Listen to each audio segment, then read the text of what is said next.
I want you to take a minute, close your eyes, and think about the last time you were sitting in a math or a science class.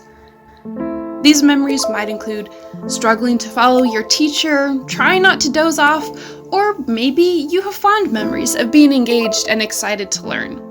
According to the Pew Research Center, in their article from January 2018, they found that many Americans say they liked math and science in school. More specifically, 3/4 of Americans said they liked K through 12 science classes, and more said that they liked than disliked their math classes.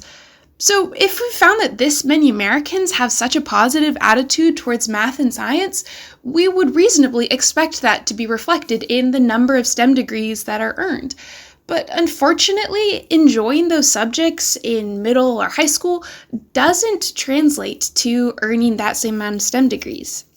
In December of 2012, the White House released an update that the United States will need approximately 1 million more STEM professionals than are projected to graduate over the next decade. They also found that around 60% of students who enter college intending to major in a STEM field won't actually complete that STEM degree.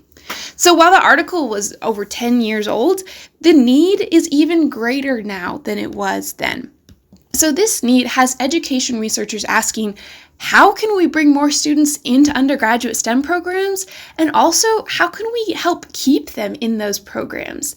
This has prompted a closer examination into how students learn best and engage with material, and wanting to create environments that foster a sense of belonging to help students succeed and be ready to move into the workforce. So one interesting tool that's come out of education research and is growing in popularity amongst professors is a tool called peer instruction. So I'll first define peer instruction and explain what that looks like a little bit further, then we'll talk to a student and hear about her experiences with peer instruction in the classroom, and then we'll look a little bit more specifically into some of the research around this.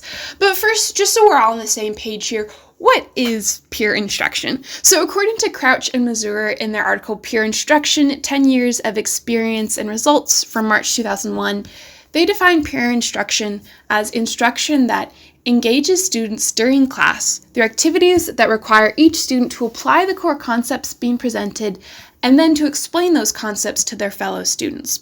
So we've got two parts going on here. So the first part, like what this might look like in a classroom, is the teacher would present a conceptual question relating to the material the students are learning. And then each student would have a couple minutes to think to themselves about how they would answer that question. And then the second part involves that student entering into a conversation with, say the person who's sitting next to them, and then entering into that dialogue and having to explain their answer to this kind of conceptual question. So kind of two parts to that. But so with that kind of definition and idea of what peer instruction is, we're going to chat with a current student a little bit about her experiences with peer instruction and what it has looked like for her to experience that in a classroom setting.